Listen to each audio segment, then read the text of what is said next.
دشمن کے ساتھ اس طرح کا معاملہ کرتے ہیں تو نبی کا معاملہ کیسا ہوگا؟ امام جلال الدین سیوطی رحمۃ اللہ علیہ واقعہ نقل کرتے فرماتے، اور مشکات کے اندر بھی حدیث موجود ہے کہ ابن عمر رضی اللہ عنہ فرماتے ہیں کہ ہم نبی کی موجودگی میں ابو بکر کو اپنا بڑا مانتے تھے.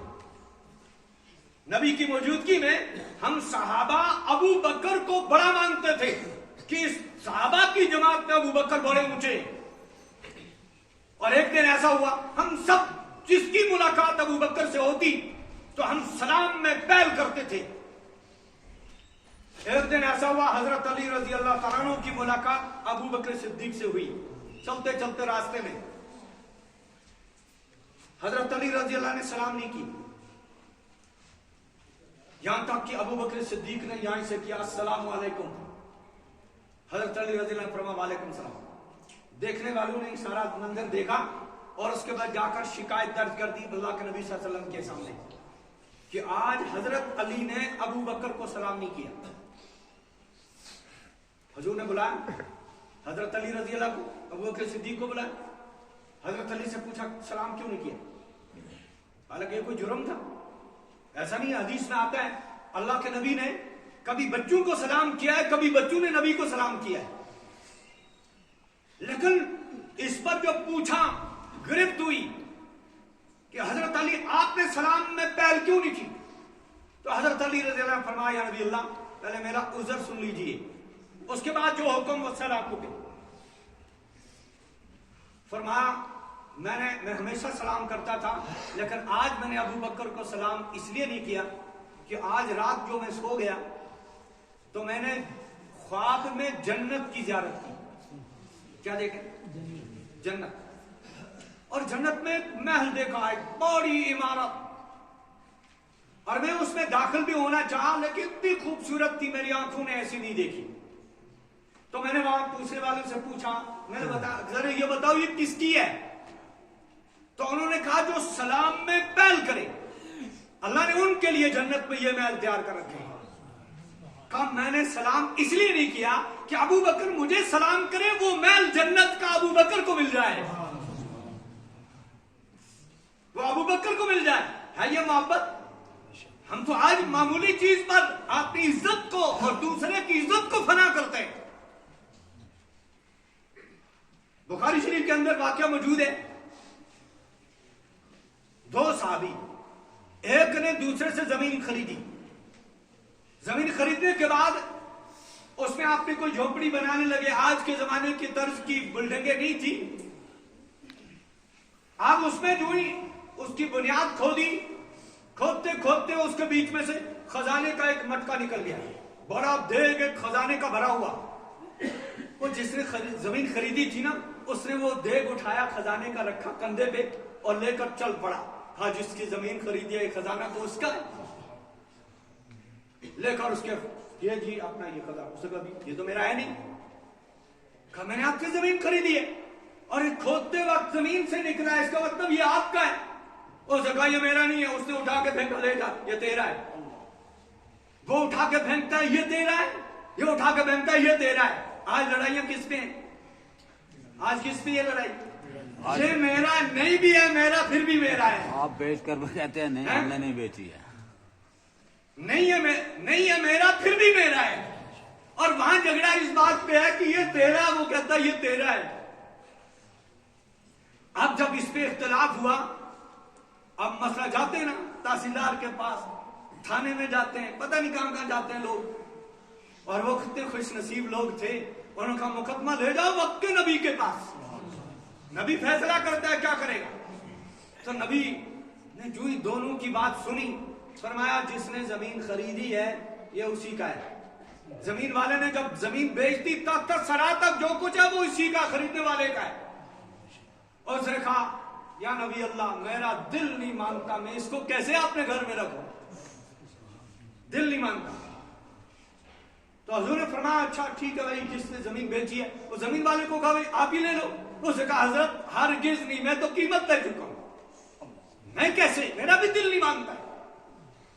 اب اس کا دل بھی نہیں مانتا، اس کا بھی نہیں مانتا. تو وقت پیغمبر نے فیصلہ کیا اچھا یہ بتاؤ تمہاری اولاد ہے؟ ایک کھڑا ہو گیا کہنے لگا یا نبی اللہ میری بچی ہے. دوسرا کھڑا ہو گیا یا نبی اللہ میرا بچہ ہے. حضور نے فرمایا اس بچے کا نکاح کر دو تو یہ خزانہ ہی دو میں تقسیم کر دو. ہوگا ایسا ہمارے یہاں؟ ہم تو کہتے ہیں مر جائیں گے چھوڑیں گے نہیں, مر جائیں گے چھوڑیں گے نہیں, چاہے ناحق پر بھی ہو تب بھی مر جائیں گے. یہ جب ہم نے اصل میں دین کو سمجھا نہیں, جب اندر آ جاتی ہے نا وہ اللہ والے ایک جملہ کہتے ہیں تبلیغ والے, دنیا سے محبت کرو, دنیا کماؤ, دل میں مت بساؤ. دنیا کماؤ دل میں مت بساؤ. جب دنیا دل میں بس جاتی ہے نا پھر لالچی بن جاتا ہے انسان. لیکن جب دنیا باہر باہر رہتی ہے, عثمان غنی رضی اللہ کہ دنیا کے سلاطین دنیا بھر میں گشت لگاتے پھرتے ہیں, فاروق جیسا گشت لگانا سب کے بس کی بات نہیں. کیوں نہیں؟ ہر ملک کا وزیر اعظم کہاں جاتا ہے دورے پہ, لیکن جیسا دورہ فاروق اعظم نے کیا ہے کوئی دنیا میں ایسا؟ کوئی نہ کوئی غیر مسلم پیش کر سکتا ہے, نہ کوئی مسلمان پیش کر سکتا ہے. اب مال میں عثمان غنی کا ہمسر ہونا بے شک ممکن ہے, لیکن ذی-النورین کا رتبہ پانا سب کے بس کی بات نہیں. ورنہ کتنے لوگ ہیں دنیا میں مالدار؟ عثمان غنی رضی اللہ عنہ اس سے بھی مالدار میں بڑھ گئے, لیکن کیا عثمان غنی رضی اللہ جیسی مال ہے کسی کے پاس؟ ایسا دل ہے کسی کے پاس؟ ضرورت اس بات کی ہے ہم دین کو سمجھیں. ہم دین جو دنیا تک پہنچانے کی ذمہ داری اللہ تعالیٰ نے ہمارے کندھوں پہ ڈالی ہے, اور اللہ سے مانگے اللہ ہمارے اندر وہ صلاحیت نہیں ہے جو تیرے دین کو کی اشاعت کے لیے, تیرے دین کی تبلیغ کے لیے جو قوم کے اندر ضرورت ہے, جن اخلاق کی ان اخلاق سے ہمارا دامن خالی ہے. جن کردار کی ضرورت ہے جس کردار کی وہ کردار سے ہمارا دامن خالی ہے. نامہ اعمال میں کچھ نہیں ہے سوائے سیاہ کاریوں کے, سوائے سیاہ اعمال کے کچھ بھی نہیں ہے. لیکن جب انسان فکر کرتا ہے, فکر لیتا ہے کہ اللہ کے ہاں اس حال میں جاؤں کہ میرے ذمہ کسی کا حق نہ ہو, میرے ذمہ کسی کا حق نہ ہو.